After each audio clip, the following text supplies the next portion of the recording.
we definitely want to make sure our listeners and our veteran and active duty community that utilize that VA loan is abreast of these changes and why it's going to be important to them. Going into deferment status when you're in school. So let's say, well, the next 3 years that I'm in school currently does not qualify towards my public loan forgiveness because I'm in school. You know, new legislation may come out and they may change that, and then you could retroactively get credit for payments while in school. And I think you're making a point of strategy, strategizing and understanding and being very strategic in how you operate and your benefits and how you obtain your benefits. I can tell you right now, most veterans are going to tell you about the GI Bill. They're going to tell you about the TA, the tuition assistance, possibly even tell you about voc rehab.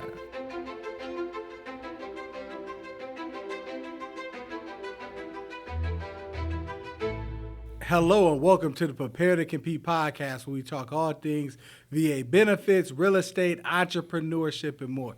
Kenneth Davis, how you feeling today, my brother? Oh man, I'm feeling blessed. Ready for this segment. I'm so excited because I think we have some jewels to unlock this go round. Absolutely. Thank everybody for watching. Continue to like, subscribe, leave your comments down. You know, we're taking it to new heights on this episode 2 of season 5 of the official Prepare to Compete podcast.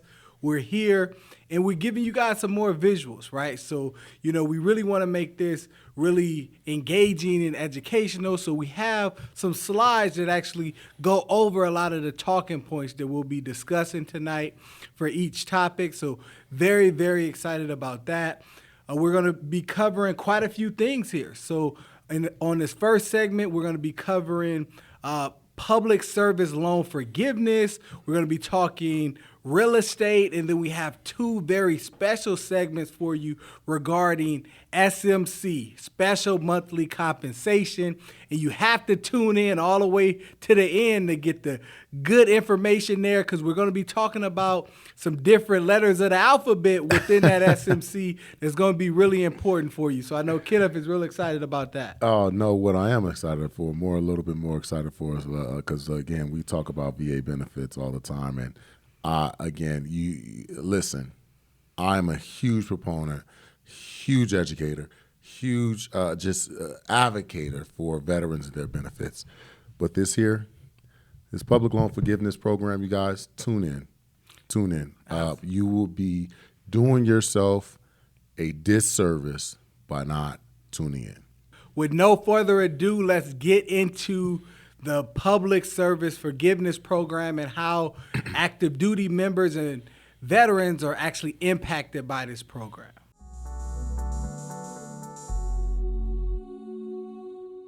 So what is public service loan forgiveness? And, you know, a lot of times our active duty service members and veterans really don't think about this as an option. It's usually targeted at government and nonprofit employees. However, it's a federal program that forgives the remaining balance on student loans after 120 payments. So hold on. Rewind that. So this is offered to who?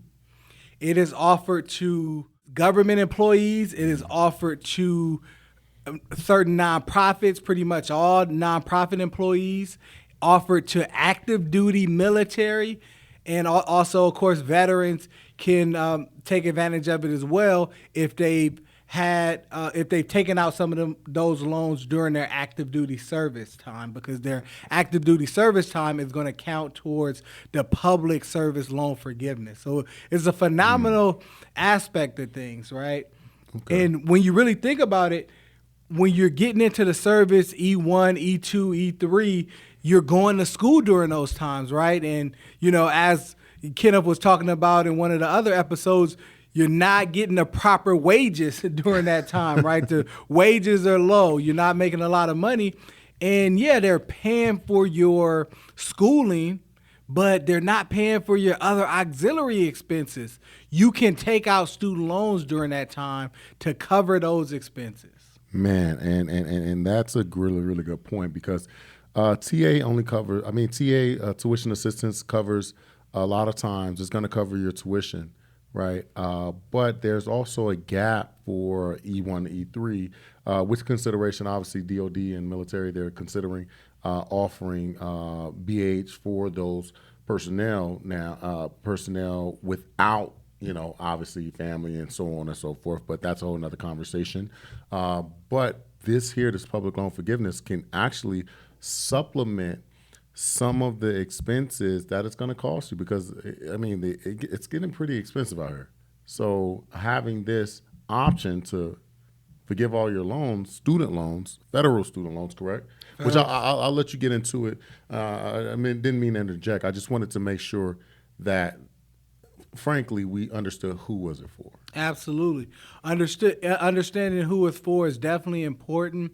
And really combining the timelines, right? Because, a lot of times you may be active duty and then you discharge from service. And a lot of times our military service members, once they become veterans, are going into careers in public service, right? Where they're working for the government directly, or they're going into law enforcement, going into fire department, all these different sectors of public service. And you could actually combine the time from your military experience, right? Because that active duty experience counts. And then that public service that you had working your new career, whether it be police and fire and different things of that nature. That's for veterans. I hope you guys are listening up and hearing this, because when we are talking about a program that is, frankly, forgiving your federal student loan debt by going into civil service, 9 times out of 10, most veterans are going to go into civil service anyway, because that's the experience that you have, right? And now they're able to go ahead and forgive that based upon a public loan forgiveness program that's offered to anyone who is working for a civil service or nonprofit. Correct. Absolutely correct. So, but it's very important, the different nuances of the way the loan works. Okay. So, in a way the forgiveness is going to work. So let's say you've taken out some loans when you were E1, E2, right? And then you took out your loans, you went to school for 3 or 4 years, you either stopped going to school or finished the program. So that's fine. So your public service, the student loan forgiveness is going to cover, starting pretty much when you finish that program. So they're counting the service time after you taken out that loan. So it can't be where you go to school now, current day as a veteran, and you served 10 years, 20 years ago, and you want to utilize it that way. No, it can't work that way. It works for you to actually take advantage of the loans and then do the service after you've accumulated those loans. So that's a very important distinction there. It won't go retroactively in terms of like, yeah, man, well, I served, 10 years in service and got out and discharged, so I'm going to go run up, $100,000 in loans and try to get it forgiven. No, it's not going to work that way. But if you ran up the loans and then you did public service after that or during that time and continued in public service, then it would count towards those loans there. The active component of everything that was discussed there, I want veterans to understand, you must be currently active and serving during the time of loan disbursement before it accumulates of the 120 payments. Right? Correct. Okay, so please don't send us an email saying, hey, Mr. Jones said, hey, you guys told me that I can be able to have this loan forgiven, and even if I was outside of service 10 years ago. So please make sure you understand those nuances, because it's going to be so very important once you are taking advantage of the education. Absolutely, yeah. And they will kind of piece it together for you. So, for example, if you took out loans prior and then you did some public service or even your service time, they'll count that period. So they could cut and paste different periods together that are going to work, right?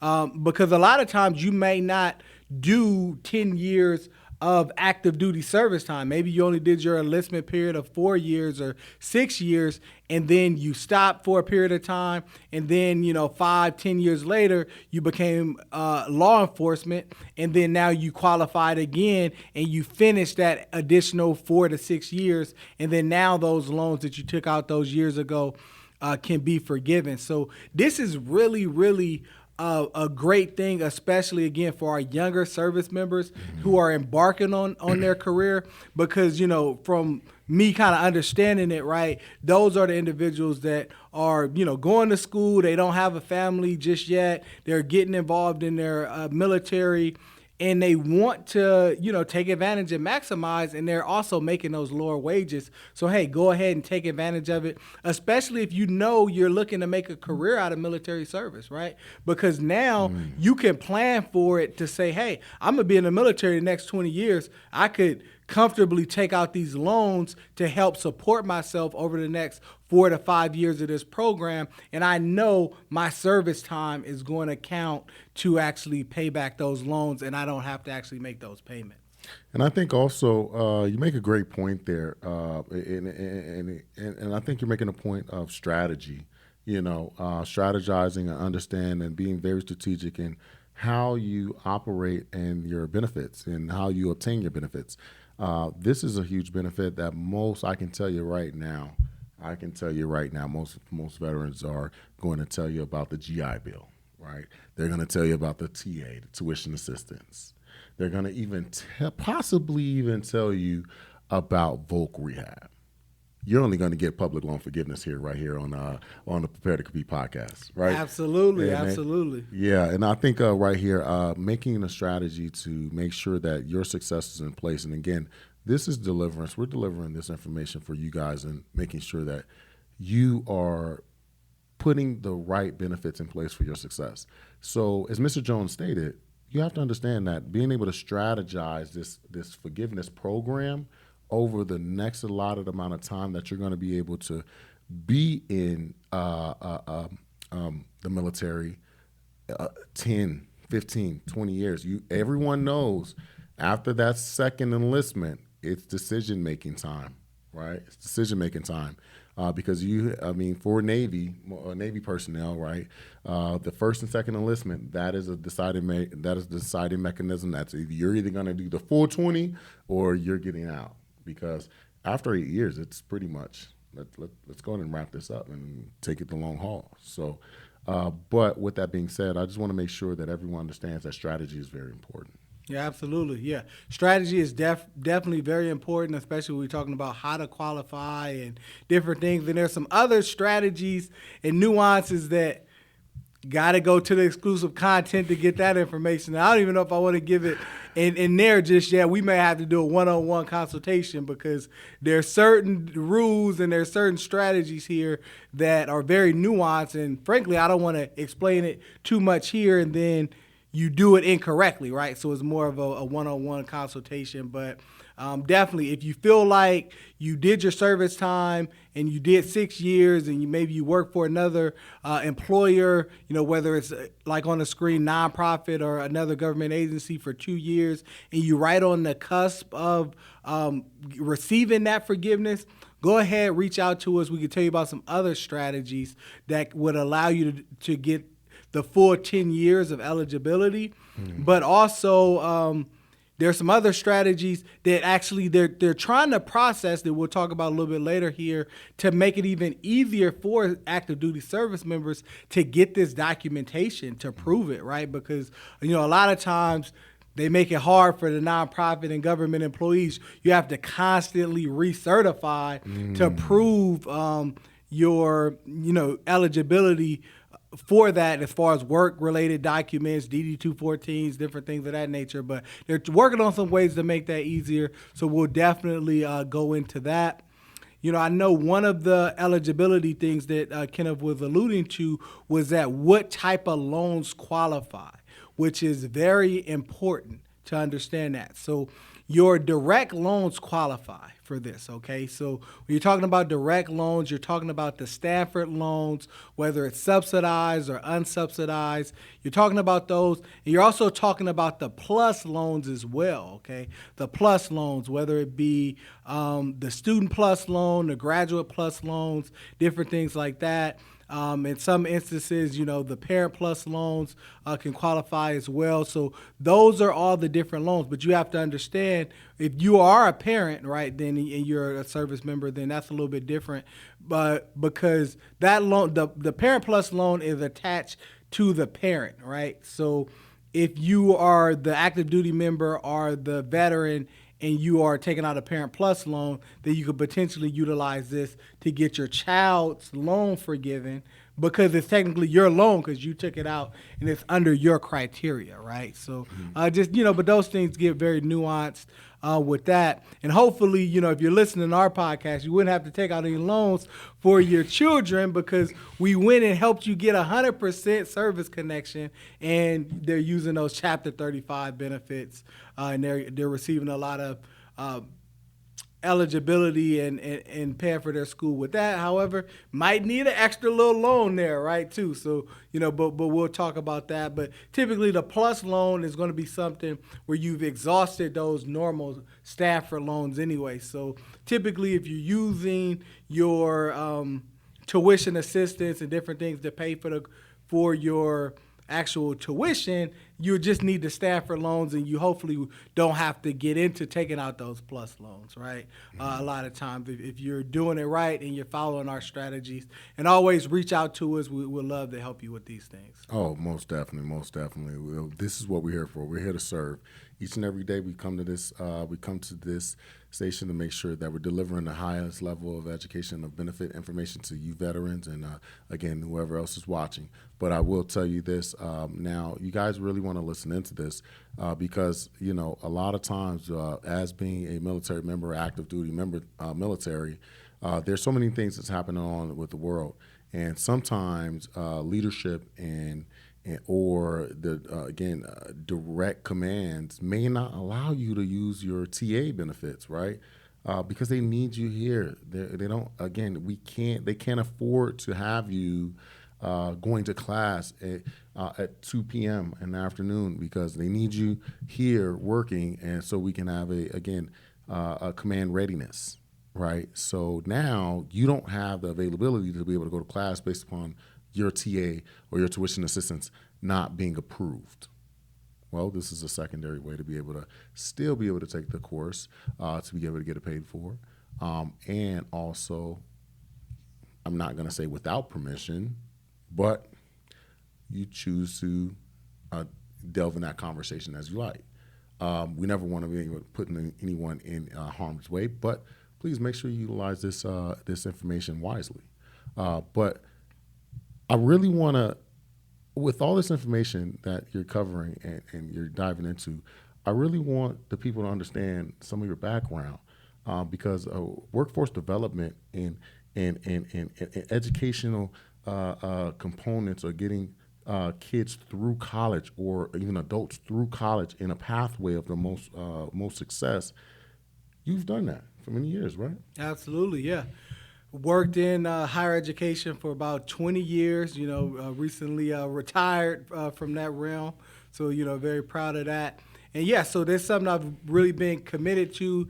I've went through the college system myself, earning my bachelor's degree in business administration, 2 master's degrees as far as business administration and public administration, and even just recently started a doctoral program. So I'm a fan of knowing all about student loans and education and doing everything there. But definitely supporting students along their journey and really would create a path, right? Because a lot of the students I work with were in the healthcare fields and the nursing fields, and a lot of those individuals are career changers, right? So as a career changer, you're coming out of military service, you're coming out of working in different industries, and you already acquired other debt, and you have families, and you have a lot of different things going on, and you're looking for the most efficient and effective way to complete your education.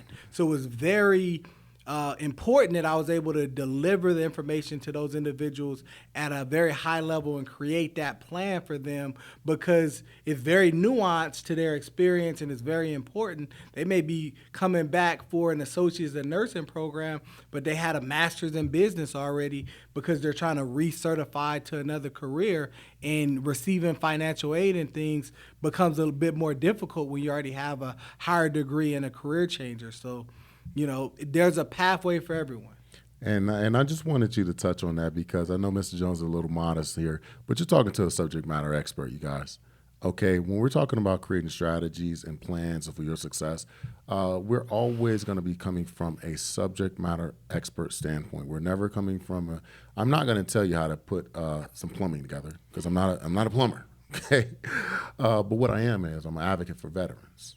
Okay, you will never forget that. But what I want to make sure that you understand is that this development action plan is one of the reasons why I have successfully been able to get through college. Okay, so making sure that you understand these pathways are going to be able to create success for you.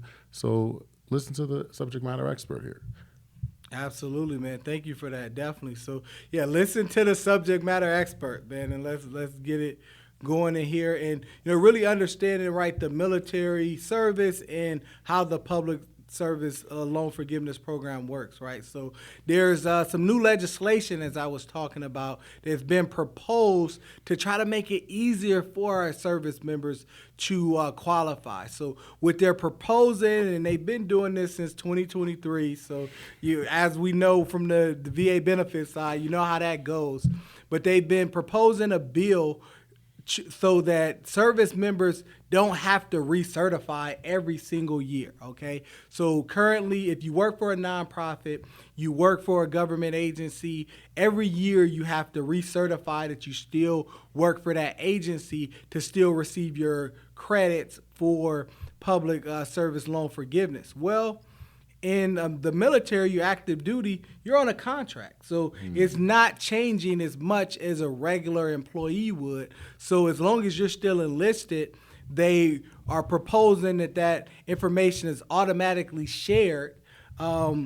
And that information is already shared to that agency, so you don't have to recertify. They know you're still active duty. They'll keep sending that information every year, so your payments continue to count. So that's just one less thing you have to worry about. You're on deployment. You're, managing your career. You're managing your family. This thing here, although it's very important, is one extra step that you shouldn't have to worry about as an active duty service member. So they want to take that off your plate with some proposed legislation to do so.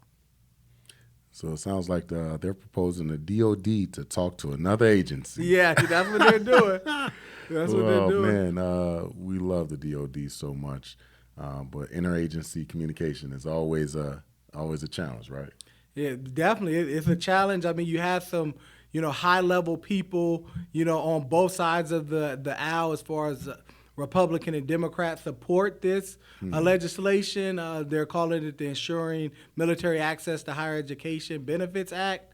So we'll see. We'll see. I mean, maybe, it's election year, a lot of different policies changing. Hopefully they slide it in one of those other bills that they're doing, because it's really effective. And when you really think about it, it's like, they should be able to share that information, but of course, as we know, Privacy Act and all this other good stuff. It's always a lot of red tape, but it's like that in the military. So as veterans, we know that. So again, it's just a kind of part of the course. Yeah, part of the course. But now you just have to recertify every year. But the interesting thing is that if you don't recertify every year, it just won't accumulate, but you can still go back and recertify later on, right? So if you've been making qualified payments, and let's say you forget to recertify for a year or 2 years, 3 years, that's fine. They'll still retroactively give you that if you met the qualifications. So you could certify later if that happens. I would advise you to always try to remember to recertify every year, because you want to keep on top of that, and you want to make sure that you're always in a qualified repayment program too, because that's something else that happens there is that when you're actively in school, and you're on an in-school deferment or you're on certain repayment programs, they try to make most of them count now, but definitely if you're on in-school deferment, that doesn't count, right? And you're involuntarily essentially going into deferment status when you're in school. So let's say I just went back to school. I was using public loan forgiveness because I work for a government agency or nonprofit. Well, the next 3 years that I'm in school currently does not qualify towards my public loan forgiveness because I'm in school. And now, as you know with the government, and as you even may know with this program, rules have been changing, right? So you want to stay abreast of the changes because that's the rule right now. But, new legislation may come out and they may change that, and then you could retroactively get credit for payments while in school. So, currently you can't do that, but I'm hoping myself that they change that so I can get my loans forgiven a lot quicker. But it's just another 3 years, man, another 3 years. So I just want to break that down and kind of really unpack that, right? Because again, it's a lot of information, but it's valuable. So when we talk about that, so they're basically just attempting to allow payments to be accumulated and also count towards your 120 payments while you're in school. Correct. That's what's being proposed. No, well, that's something that we would like to be proposed. Oh, okay. Yeah, that's something we would like to be got proposed. What's proposed right now is they want to get to the point where they can share information. Just to recertify. Yeah, just to recertify. That's Okay, what they gotcha. want to do right now. But what I'm thinking is gonna happen, just from my knowledge of the program and being in the education space, that they're eventually gonna move towards that happening, just because it just makes too much sense, right? So, again, if you took out loans in undergrad and now you're older and you're going back for a graduate degree or even a doctoral degree 10 years later, you shouldn't have to stop your eligibility for the payments, because a lot of people going for those advanced degrees, they work in high-level organizations in public service. Mm-hmm. So that time should still accumulate while they're working and they're doing that, because ultimately the service that they're doing in their graduate or professional program is going to contribute to the community even more, right? So, so I think it's nuanced, but I think they'll eventually figure that out, because they are looking for strategies to allow more people to receive the loan forgiveness and to receive it a lot faster. So, Gotcha. So that's something that we're hoping is on the pipeline, but for now, let's help our active duty out and them just share information. Hey. Public policy is always a great space to be in, right? Absolutely. Always a great space. Yes, sir. Yes, sir. But yeah, so as far as doing things, so like how do you apply for this, right? So we kind of talked about that in a sense that there's an application on the Federal Student Aid website, and there's a help tool for you to do that, right? So when you go fill out your FAFSA application, that's one website, and then you have the studentaid.gov website where you manage everything. That's where you'll be able to actually go and go to the tool here and get the information and be able to fill that out. So if you're still active duty, there may be an education specialist, within your unit and different things that can help you with that process. If you're working for a large governmental agency, going to the HR people and different things of that nature, they'll have the information for you. Oftentimes they even have the forms, and they'll be able to get you certified to fill that information out for you, okay? So again, you definitely want to do that, and you want to make sure that you're on a qualifying payment plan as well when you're doing so. That's going to be very, very important. Even if you're doing like the income-based repayment program right now, you can actually be on that income-based repayment program making no payments and still qualify. That's still a qualifying payment. Wow. Because you're still technically making a qualifying payment. You just qualify to pay zero, essentially, right? So just because you're not actively paying on it because you're in that program doesn't mean that's not a qualifying payment. So you definitely just want to, again, get that initial application in so that you have that information. You're in their system. And, just similar to the VA benefits sector, you want to get in their system because they may make legislation someday to take this away for new applicants, right? So you want to apply for this as soon as possible to be grandfathered in under that current legislation if taken away in the future. Wow. I have so many questions. I have so many questions. So let me ask, it was always one of those situations. I've heard many civil service employees and veterans and so on have a real problem with the public loan forgiveness program. How has it been thus far being able to really get those loans actually forgiven? Has it actually been going through? Because I know before they will make you jump through hoops. I haven't revisited any information on it. Is that still the current circumstance, or no, that's not it anymore? No, it's definitely a lot easier now. They've continued to refine the process and to make more strides. So they've opened up more as far as what type of payments qualify.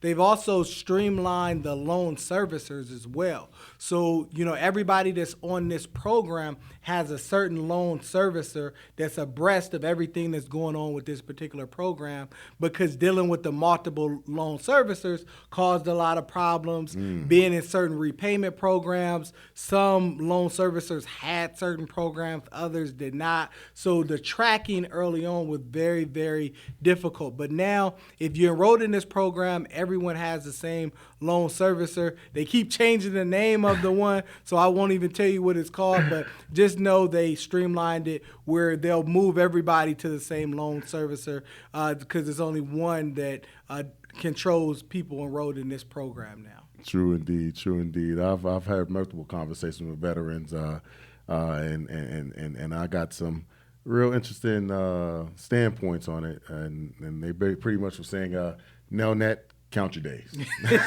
yeah.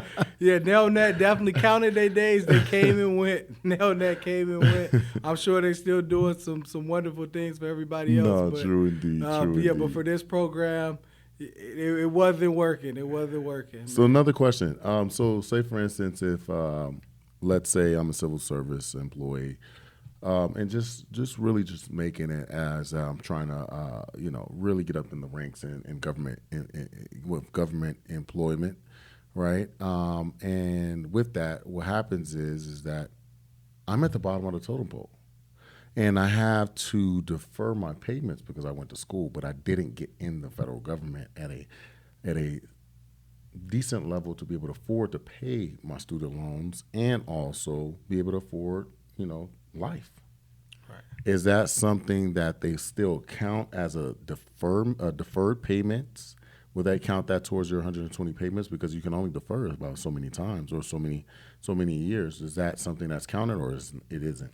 That is something that you would not necessarily be counted because it would. If you're on a deferment, you're not on a qualified repayment program. Okay, so instead of deferring, you want to look at some qualified programs. There's some different hardship programs you can do, but the most popular one that's going to be more long-term for you is getting under an income-based repayment program, because if you're in that situation, that's basically what you're describing. So what they'll look at is they'll look at your current income, they'll look at your dependents, and they'll look at how much you owe and say, hey, this is based on the income what you could reasonably afford.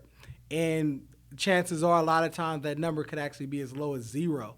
So I've actually, helped students and helped veterans in situations where, they even made a decent income, right? Because a decent income is subjective to where you live. You could live in San Diego and you're making $120,000 a year, and it's still you're barely just getting by, right? So they're considering a lot of those different factors. They're considering your household size, right? You might have a few kids. You may be taking care of a parent, different things of that. They're going to look at all your dependents as well, in addition to your income calculation, and be able to tell you, okay, well, this is what you qualify for. And then let's say they do all of that and you say, hey, I still can't make that payment. Well, there's some different options where you could actually go and really give them an expense report and actually appeal that payment amount, because sometimes your situation is a bit more nuanced, right? And they'll need that additional information and support. But usually they're pro student, they're pro student. They want you to be able to reasonably make your payments. You never want to default on your loans, and the loan servicer's job is to keep you out of default, especially if you're a government nonprofit employee, or especially active duty member, which is a government employee, right? And that's where the nuance goes with this program a lot of times, where active duty didn't know that they qualified, because it's like, hey, you realize you work for the government, right? This is for you, right? So that's where that didn't work a lot of times, and people didn't understand that. So they want to make sure that you qualify, and they want to make sure, first and foremost, you're taking care of your family. So you just literally have to communicate with your servicer what your situation is and what's going on, and they'll definitely be more than happy to help you come up with a solution.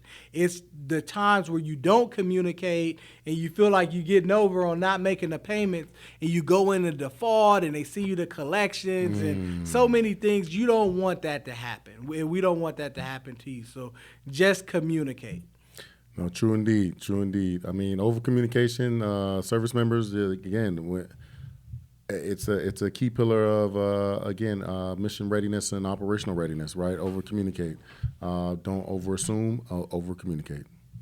Absolutely, over communicate. So obviously we talk a lot about VA benefits, right? And, we work to get a lot of our clients with Veterans for Veterans 100% service connected. And, if you watch some of our other content, you may have heard us talk about one of the wonderful benefits of being 100% service connected is that you can get your loans forgiven, right? So I wanted to just kind of take out a minute to, talk about that elephant in the room and just let you know this program is separate from that, okay? So if you're 100% service connected, you do not have to make those 120 payments, right, to get forgiveness. Soon as you get that 100%, get those loans wiped away, and Kenneth knows all about helping individuals with that with Veterans for Veterans.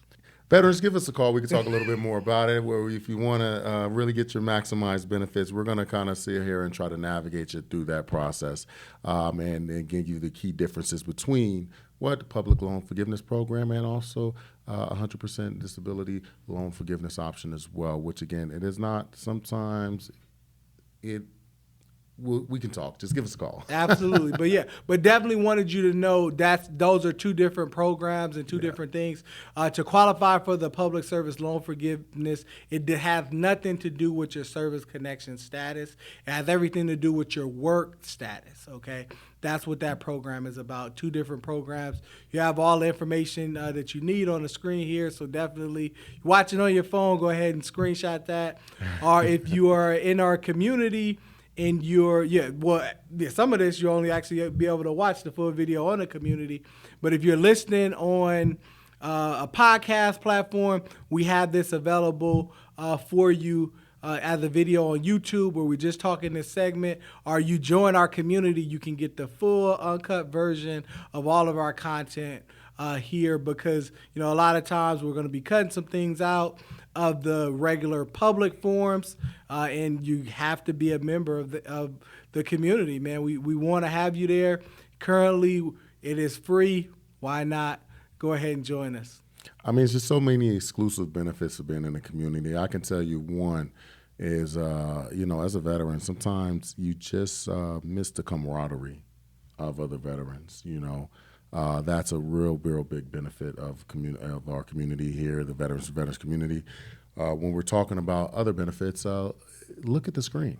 Okay, just look at the screen right there.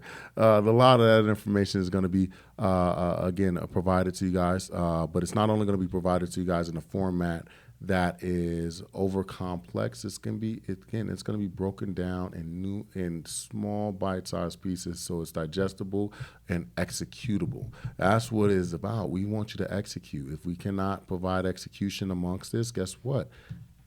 We're just talking here. But in the community that's below here, again, please make sure you, again, hop in the community. That will be below the video. But again, that community is going to be able to provide you the support that is needed to execute. Okay. And obviously, as veterans, we move as a unit. Okay. One team, one fight. So please join the community, and we'll see you there.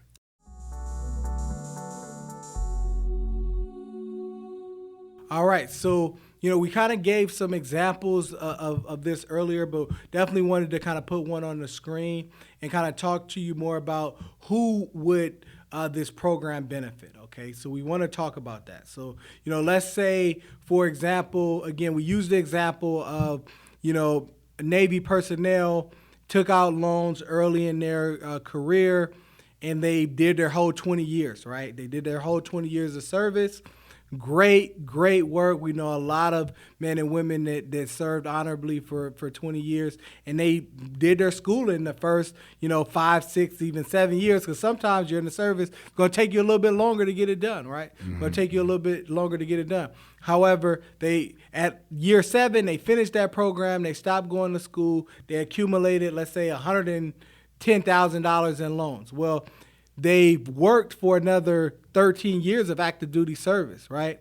So they clearly have way more than the 10 years because they, did the program, and they, some of the years while they were in school and they were in the service as well. Remember, that doesn't count, right? Because they're only accumulated once you're actually done with the program, because the time that you're actually in school, you're not able to make a qualified payment because you're on a in-school deferment, right? And which is why I say that rule need to change, because that clearly is a disadvantage for our service members, because they're serving and they're doing the most for our country, and they're not able to count that service period, right? Because they're in school and they're serving at the same time. But okay, so after year 7, everything, all the years that you've served after that is going to count towards your 10 years after you've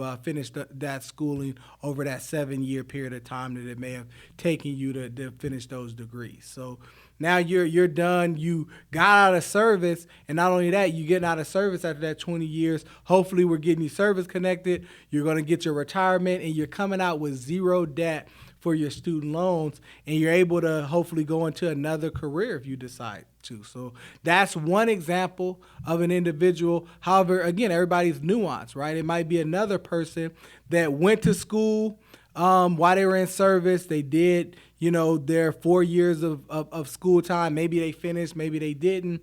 And then they finished their enlistment out, and maybe they had another 3 years of enlistment. Okay, well, that 3 years, you have 3 years towards this program. And then they actually went into working for a government agency or for a nonprofit company, and you do that for 7 years. They'll add up that 3 years from your qualified service time plus the 7 years in that government or nonprofit. Now you have your 10 total years to go ahead and get the loans forgiven.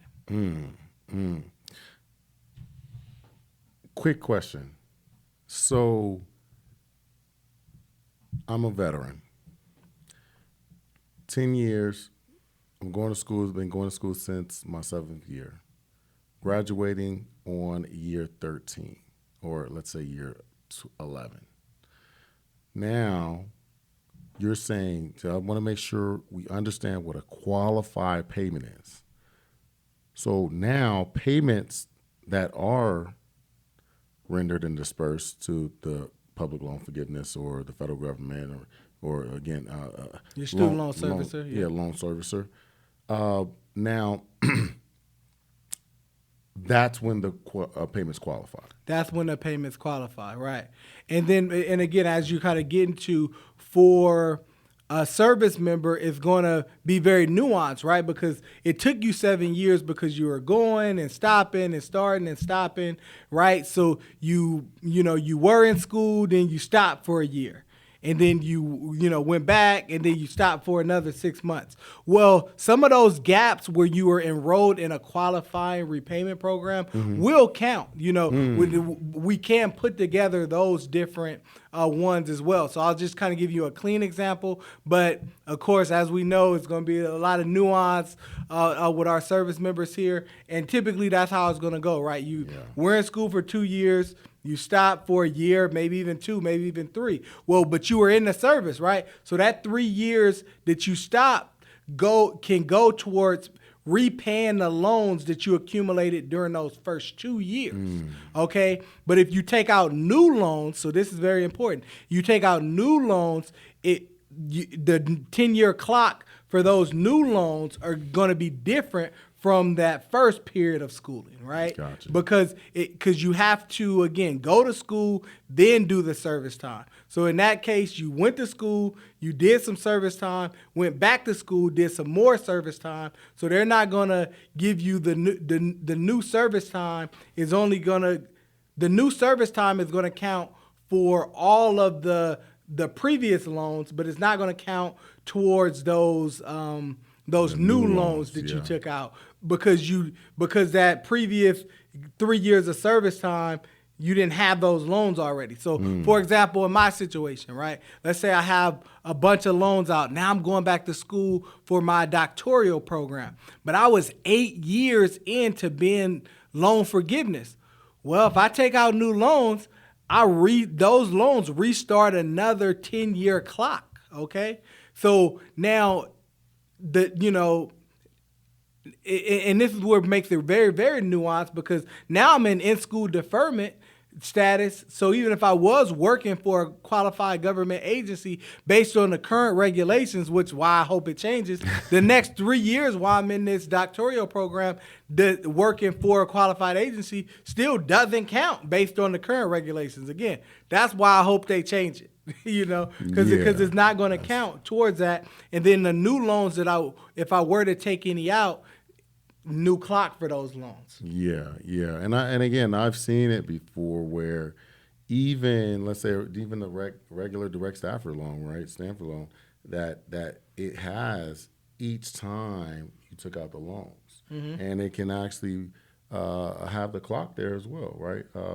Date, X date.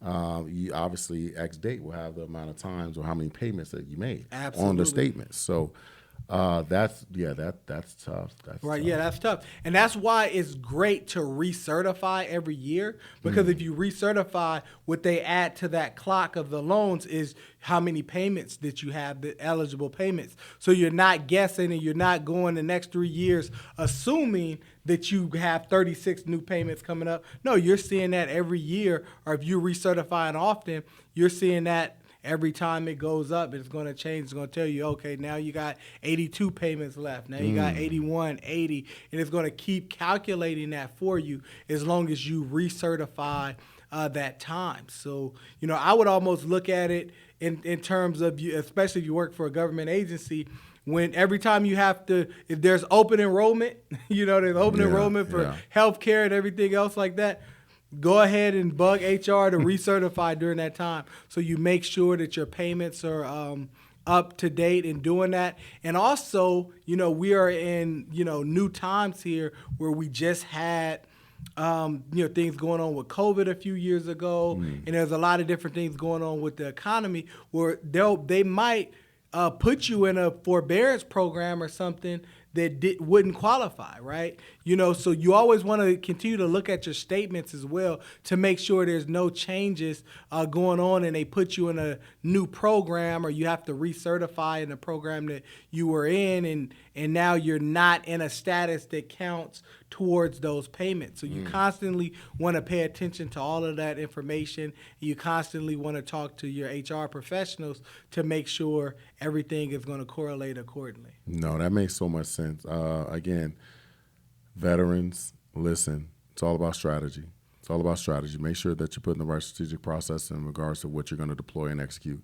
I can tell you right now, just as your execution level is so valuable within service, you can tell right now on how valuable it is outside of service. But you need the information. You need the information. You need not only the information, you need the information from someone who is vetted, someone who is put in a position of education, workforce development for many, many, many, many years. So please make sure that you're executing some of this information here. Absolutely. Make sure you execute and make sure you take action, right? Take action today. Some of these type of things here you can just put to the wayside and continue to say, oh, I'll do it tomorrow. And just like an intent to foul, a whole year goes by and nothing happened, right? So don't let this be that situation. They're a little bit more forgiving, about it, right? But you definitely still want to take action because you want to make sure you have all your ducks in a row and you're not making assumptions. And I think that's what happened a lot of times early in the program. People were just thought they were making their payments. They made some assumptions. The different departments as well didn't know exactly what they were doing because it was so new that you need to constantly check on them and really get the information. And also always write down who you're talking to, right? Always write down who you're talking to and say, hey, you have that documentation and say, hey, so-and-so told me this on a recorded line on this date, right? So if something does change, you have all your documentation, you know who you've spoken with and different things because you want to be able to track all that information down. So take action, talk to a qualified professional. Even within the school setting, right? A lot of your educational institutions, if you're currently in school, they have individuals within the financial aid department that can help you with these things as well. Your HR departments can help you with this stuff as well. Of course, you have different VSOs. We help with this as well. So there's so many different veteran resources, okay? But you have to take the action. You have to make that first step. Go to the Federal Student Aid website. Look this information up, see if you're with the qualifying employer or if you were with the qualifying employer before, after you've had those loans.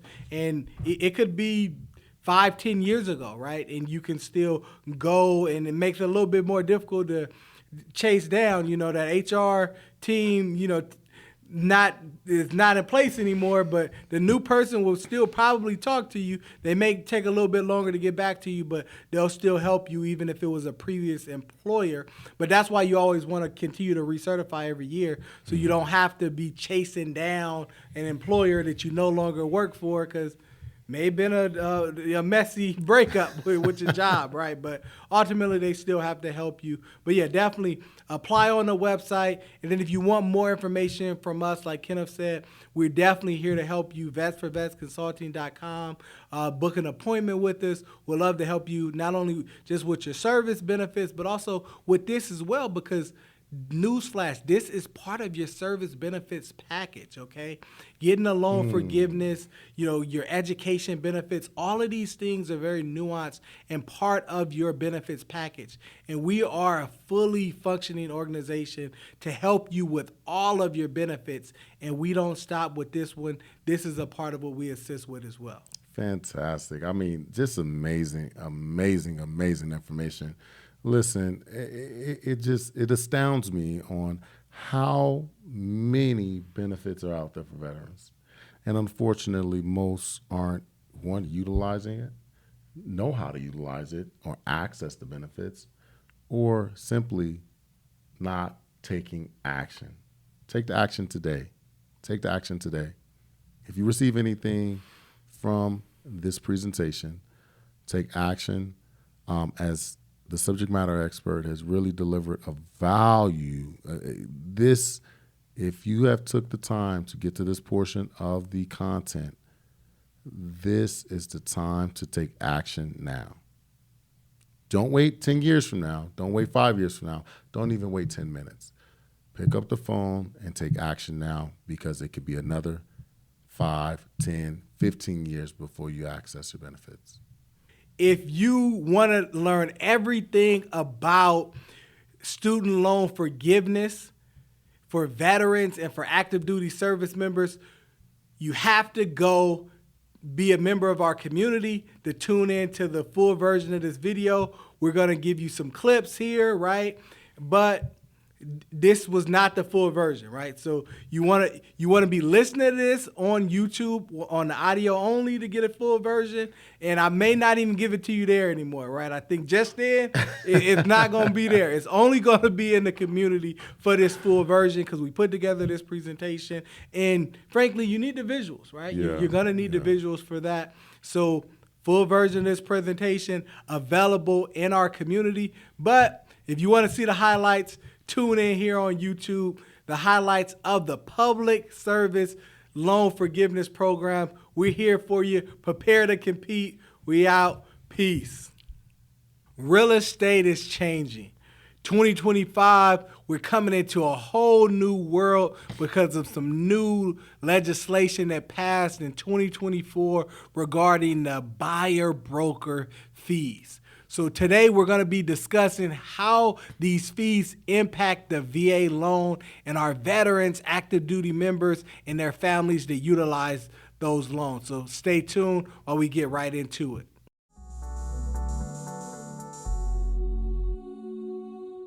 All right, so hello and welcome to the Prepare to Compete podcast, where we talk all things VA benefits, real estate, entrepreneurship, and more. Kenneth Davis, how you feeling today, my brother? Oh, as you can understand and know, as he always hops on this podcast, ready to learn and ready to educate. Absolutely, man.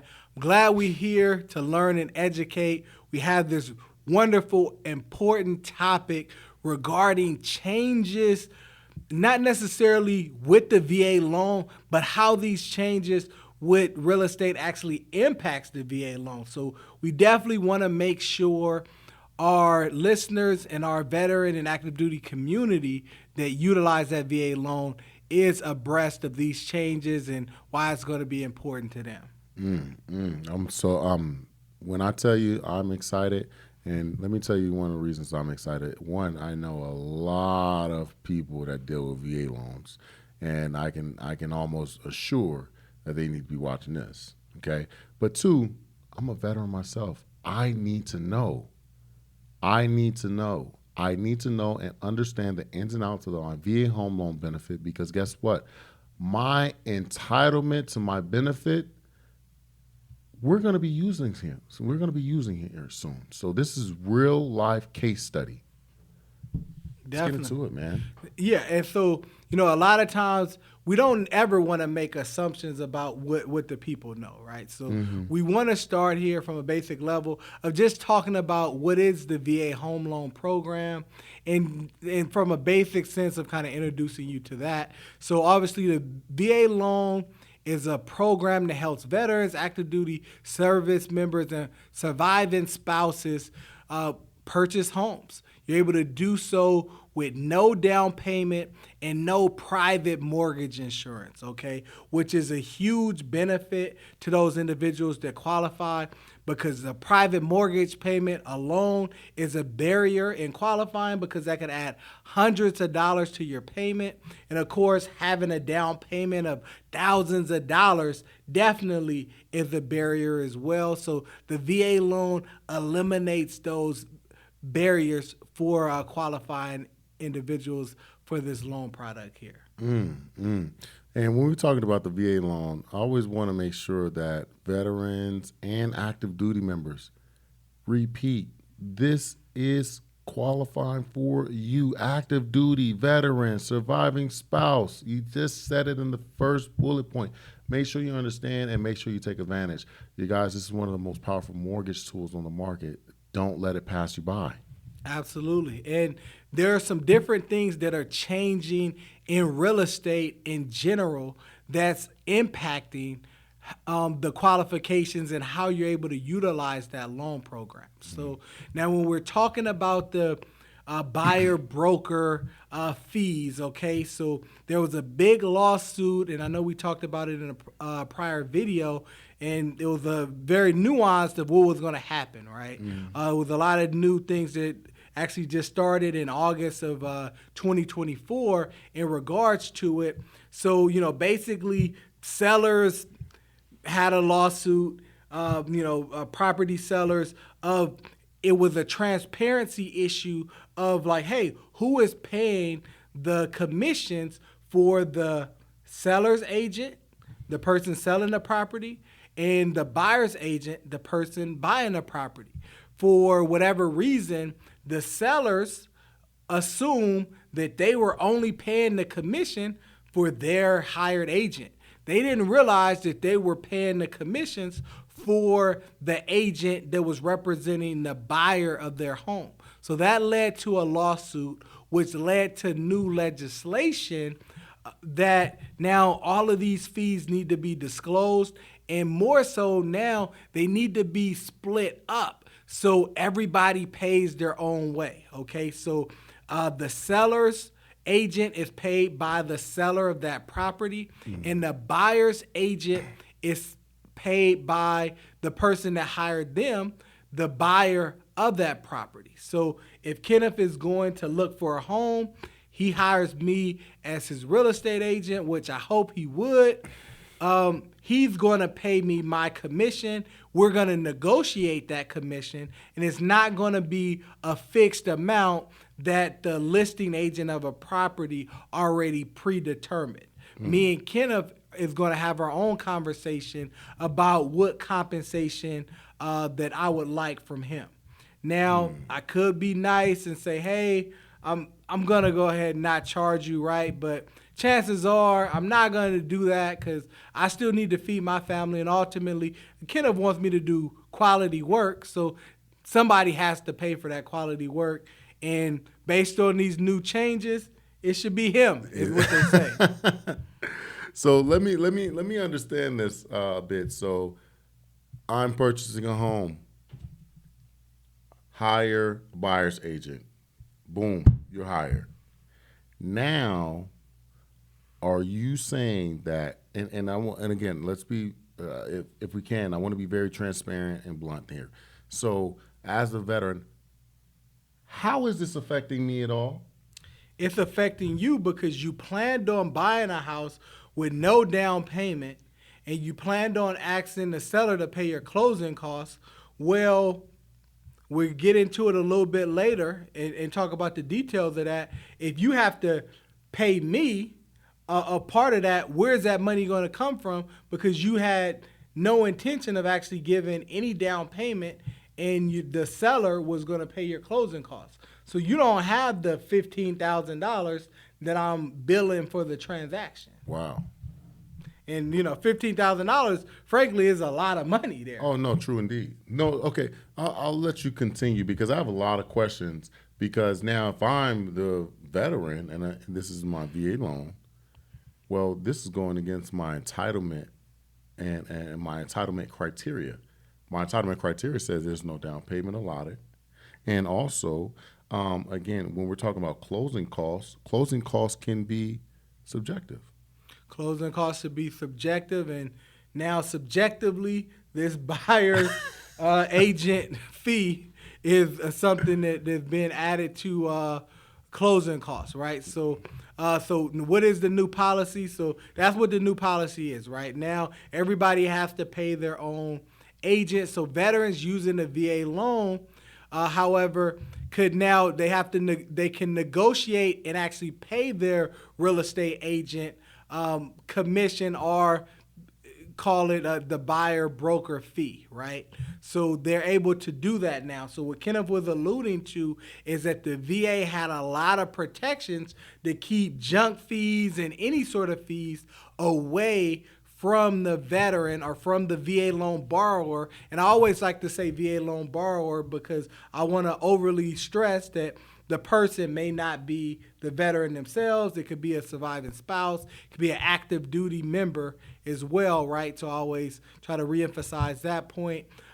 So the VA loan borrower could now make that qualified payment if they choose to, because now, again, everything's negotiable. So you could say, hey, if I'm charging you a fee, let's say it could be a percentage of 1, 2, 3%, or it could be a flat rate, you may not want to agree to pay that fee, that's okay. Then now you have to either look for yourself another agent, or we come back to the table, renegotiate, and that's what's happening in a lot of cases. What happens sometimes is that myself as the agent would say, hey, I want a flat rate of maybe $1,000 to say, hey, I'm going to show you about 35, 40 houses. I need to at least get compensated for my gas, right? Just in case, something goes wrong with the transaction and you don't buy. Yeah. And if you do buy, I'll try to work out my commission with the seller because I can still do that part, right? I can still do that. Now, the seller doesn't have to offer me a commission, and that's kind of the nuance change.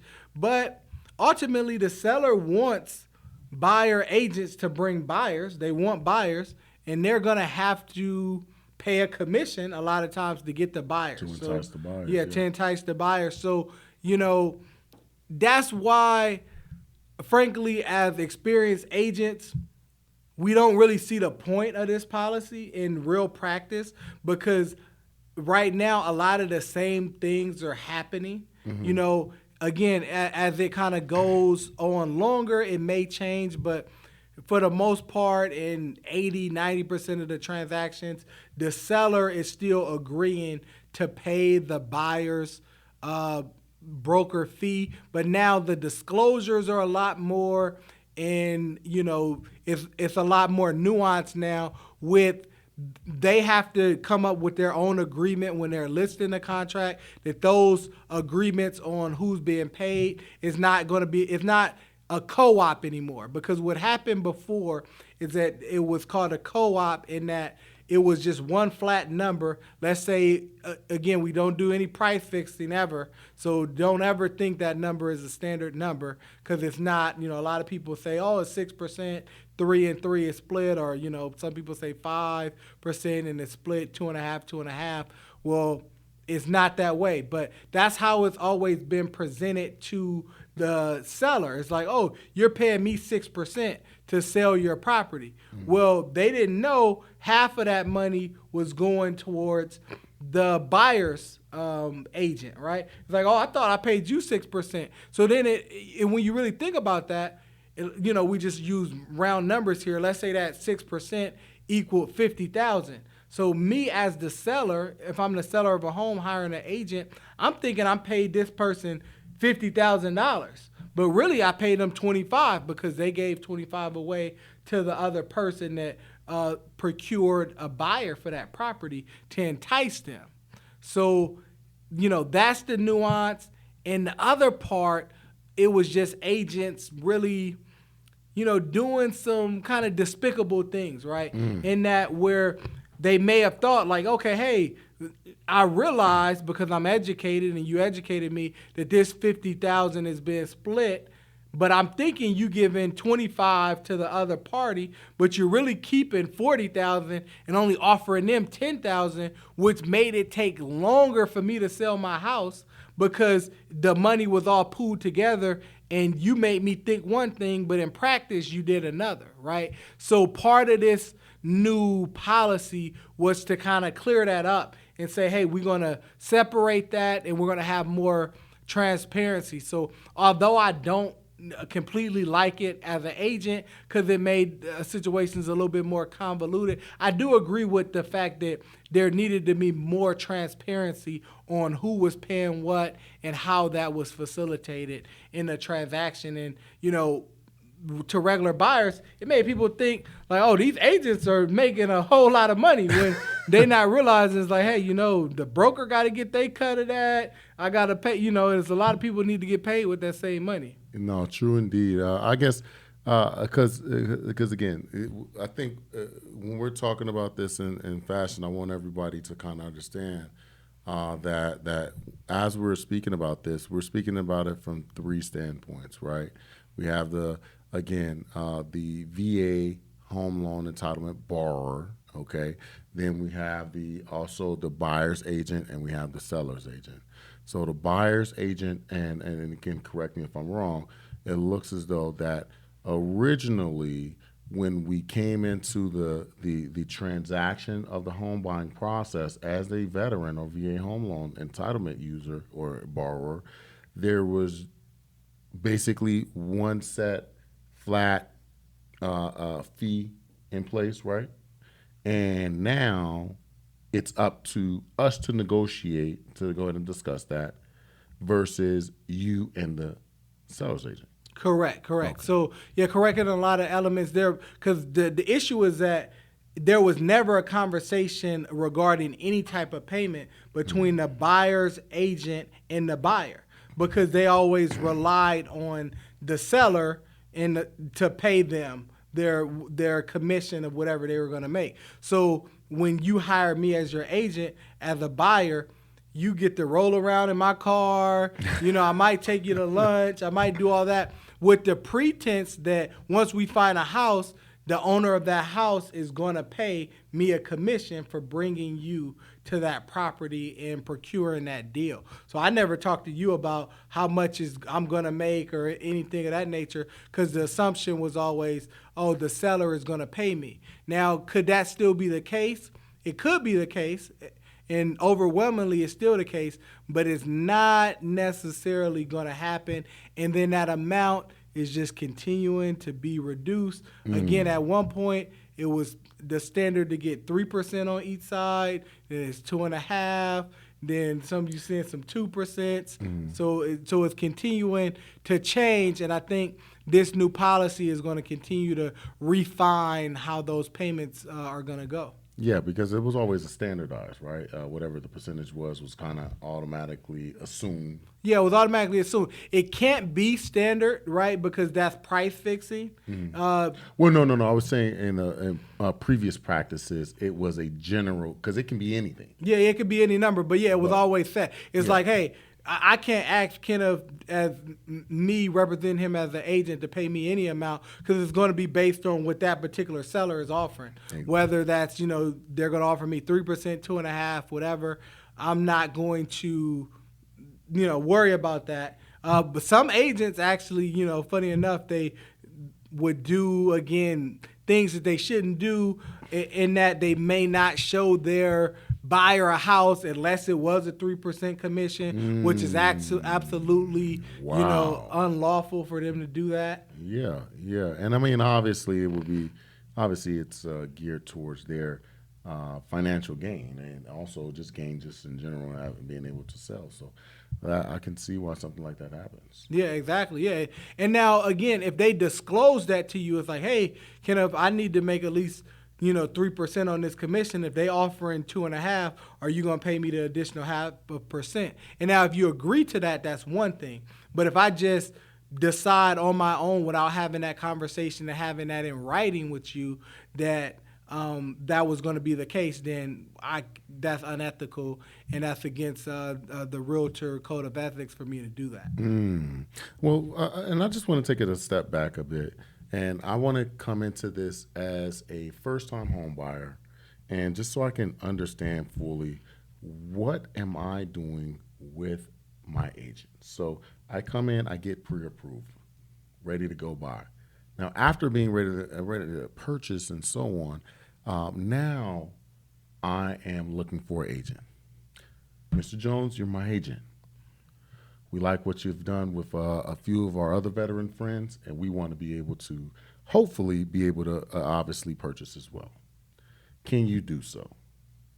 Yes? Okay. What happens now in relation to the fees that every veteran should know, or every VA home loan borrower should know?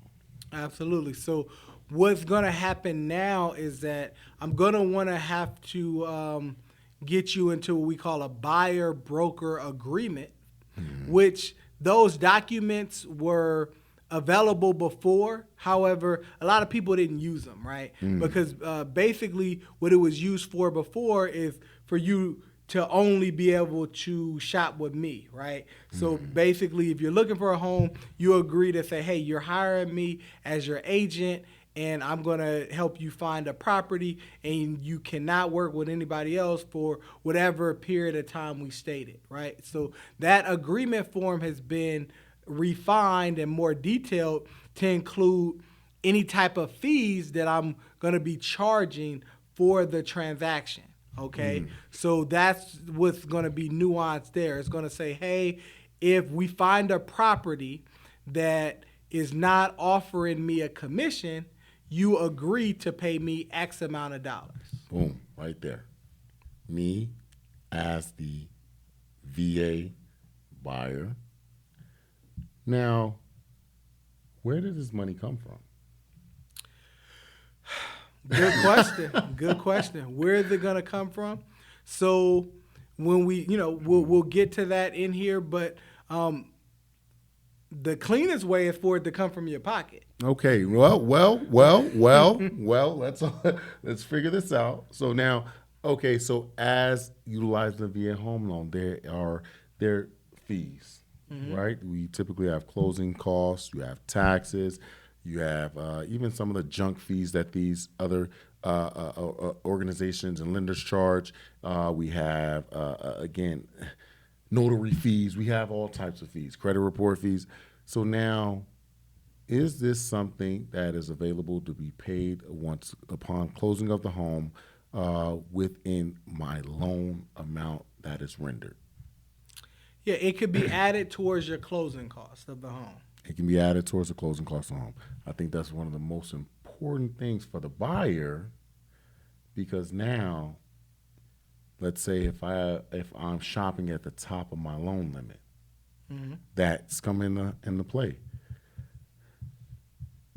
I want this home. I need this home. Now, as the buyer's agent, where are we in the course of purchasing in relation to fees?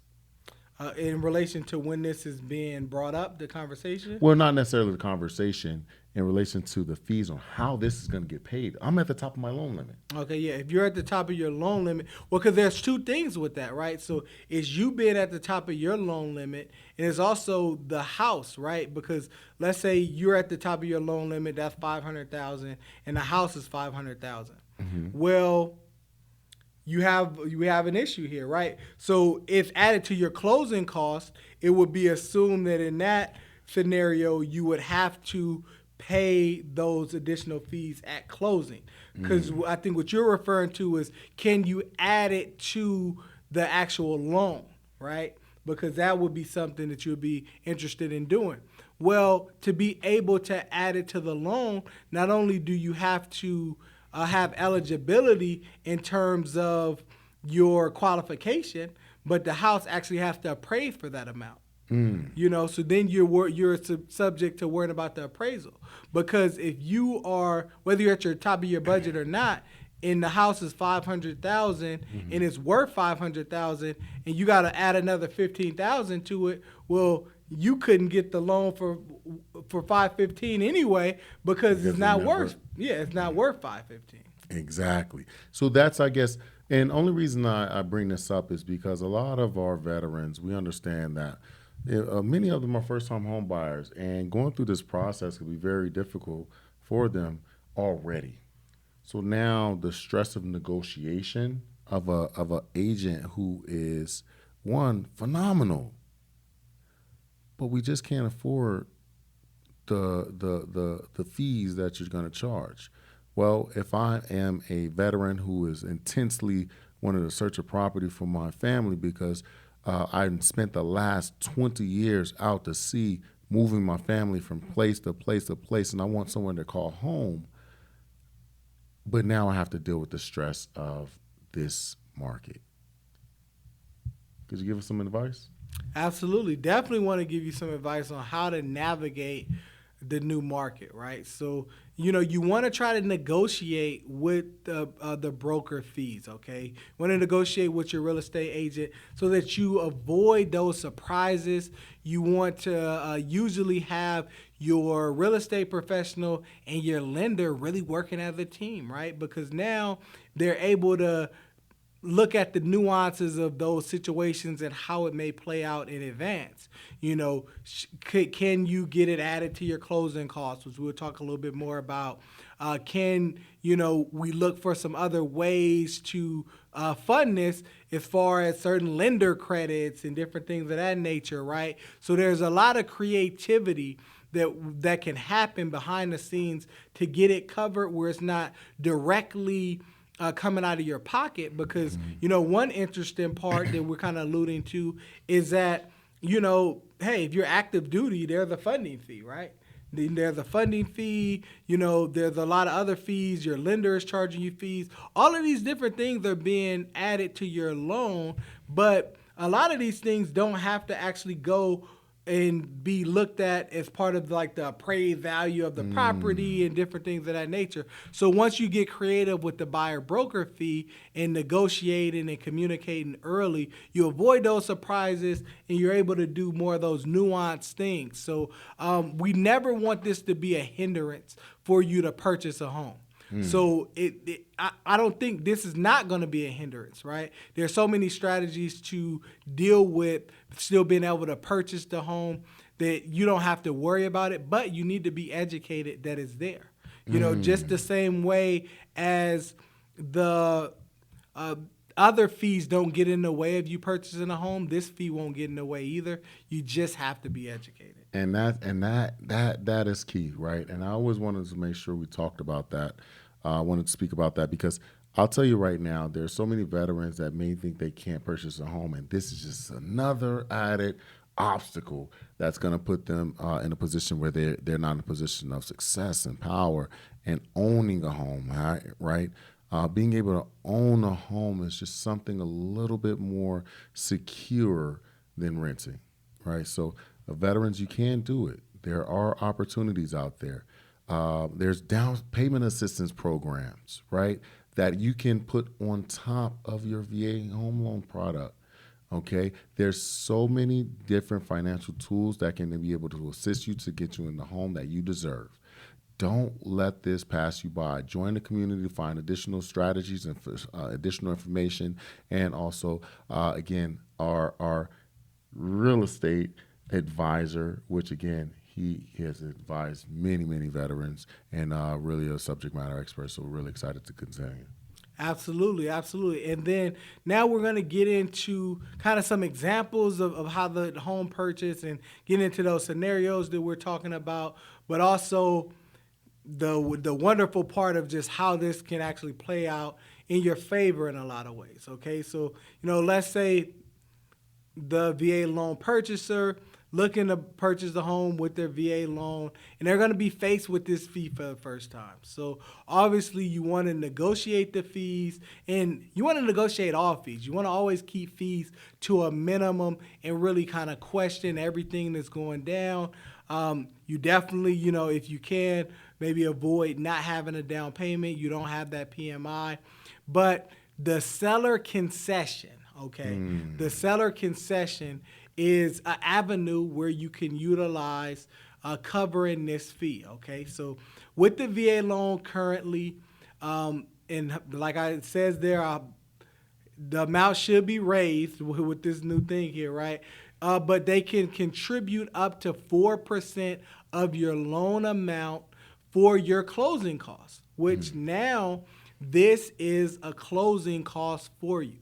So if your agent is looking to charge you 2%, well, now that you can ask the seller for a concession of 2% to be able to go ahead and fund that for you. However, I wouldn't actually do it that way, right? Because I, as your agent looking out for you in the best way possible, I want you to be able to utilize your seller concessions because it is limited to a number for your closing costs that, hey, we can't do anything about these costs, right? Can't do anything about certain lender fees. We can't do anything about the title company fees, your appraisals, inspections, all these different things. Some of those things are prepaid, but a lot of these fees are going to be added to the loan. And we want you to ultimately be able to use the seller concession for that, even to buy down the interest rate, right? Because, another thing that I know that Kenneth talked about as an example of being at the top of your budget. Well, newsflash here, if you buy down the interest rate with the seller concession, you can actually increase your loan amount on that property, which is a very, very powerful tool to be able to purchase the home that you're looking up for. Nice. Listen, there is so many creative ways to kind of get around, this additional fee. But again, it's not an additional fee. Don't look at it as that. It is simply just the same cost to you typically, right? Just figuring out how to navigate it, but navigate it successfully. So one, as a veteran, it's not coming out your pocket. And we try so hard to be able to strategize to do that. But number two, making sure you're able to provide yourself a successful pathway of home ownership without the hiccups of not understanding the concession portion, seller concession, not understanding DPAs, not understanding what these fees are. This is why you're here, to get the information. Please understand that it is simply, there's a workaround. It is not something that is blocking you to success. Absolutely. Definitely not blocking you from success. And again, that's why you want to work with qualified professionals because, from my vantage point and even the seller's vantage point, if they're going to offer you a concession of 3-4%, they don't care what that concession is because all they're concerned about is their bottom line, right? So I don't want to max out your concession with my fee. I'll just go and negotiate, say, hey, Kenneth wants to buy this home. You weren't offering a commission. He needs that 4% to be a concession to buy down his interest rate, to make the property more affordable, and to pay for his closing costs. However, I still need to be compensated here. I want to negotiate Kenneth a 4% concession, seller credit, and I want to negotiate myself in the offer a 2%, 2.5% a commission, right? So we can do those things separately. So now Kenneth still gets to use his 4% eligibility for the seller concession to fund the things that he needs to fund, and the seller is still going to pay me my commission, and then now everybody walks away from the deal happy because now Kenneth gets his home, and the bottom line with the seller is that they're concerned about getting their net number of how much they're bringing home. And that's where, a lot of times it gets very nuanced, and again, that's why professionals are very important, high-level professionals, because that's all they care about. It's like, hey, yeah, I'm selling this home for $500,000, but I owe $200,000 on the home. I'm gonna get roughly, $250,000 after I pay all my fees. It's like they got a lot of room to eat in that scenario, right? So giving me an extra $10,000 or so to make sure that property is sold, they'll rather do that because they don't want to go pay that mortgage for another month or two and leave that home on the market, right? So it's just about negotiation. It's about transparency. So a lot more transparency and a lot more difficult conversations are being had on both sides now because everybody has to talk about the numbers, right? And how much people are getting paid and negotiating that. And then, ethical points of how much am I going to push? Because maybe I try to ask for them to give me 3%, and they're like, well, no, I could give Kenneth 4%, and I could give you 2%. And it's like, well, take a percentage from Kenneth and we get 3.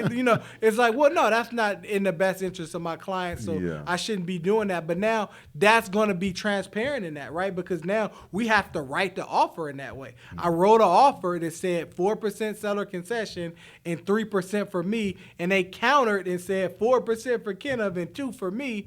And instead of before, it would be a backhanded deal where, okay, they want to pay a total of 6%. It's like, oh, great, Kenneth, guess what? They offered you 3% for seller concession. You're so happy about that, but you didn't know they really were willing to give you 4%, but I took that extra 1% to put it in my pocket. Wow. Wow. You know, the real estate game is always a little tricky. Yeah, it's always a little tricky, yeah. But you really touched on something that I want to always make sure that we reiterate here. At Veterans for Veterans, it's a fiduciary responsibility to make sure that the veteran is veteran buyer is always protected. That responsibility is number one. Absolutely. Because we're here to serve. We're here to serve. Just because we're talking about a different entitlement to you, it doesn't change. We're here to serve. So with that said, you made a great point there. But I did want to also touch on, this is so informative for agents, lenders, title companies, just everyone, because now you understand how to negotiate without, again, dropping or losing the deal. Yes. If you don't have this information, how are you able to negotiate? A lot of people are going to go to the most common facets, right? Oh, well, you can, first off, you can, put more of a down payment, which veterans, that's something that we won't make sure we stress at all, okay? But there's so many creative strategies that has not been used and is only going to come with vetted and years of experience. So join the community. You're going to get a lot of that there. Absolutely. You're going to get a lot of resources, right? Because we have resources for veterans here, and of course on the VA website, they have a lot of resources about this information as well. So definitely not only take our word for it, look in the details, right? We're giving you the overview of all this information, and this information is ever changing, okay? We're putting this information out in late 2024. You may be watching this in 2025, 2026, and the policies and the nuances of this program have changed, maybe even went away, right? So you want to always look at the new regulatory information. The VA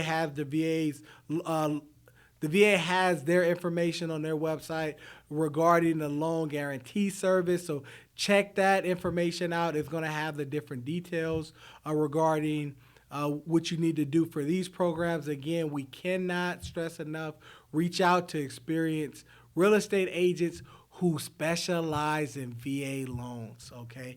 Those are going to be the individuals that are going to guide you through this process, because frankly, agents are sometimes so happy to get a buyer. They're like, yeah, I can help you with your VA loan. It's the same as the FHA or a regular house. And as Kenneth could attest, no, it's not. Ooh. Yeah, the VA is a little bit different, and it's a whole guide, handbook, and also ebook that we produce for your information to know that the VA loan is different. But that's exciting, man. That's exciting. Yeah, very exciting. So, yeah, again, stay abreast of these resources. Definitely thank you guys for watching. Thank you for tuning in here. Reach out with any questions that you have. Our number here is listed on the screen. And as always, prepare to compete. We're out. Peace.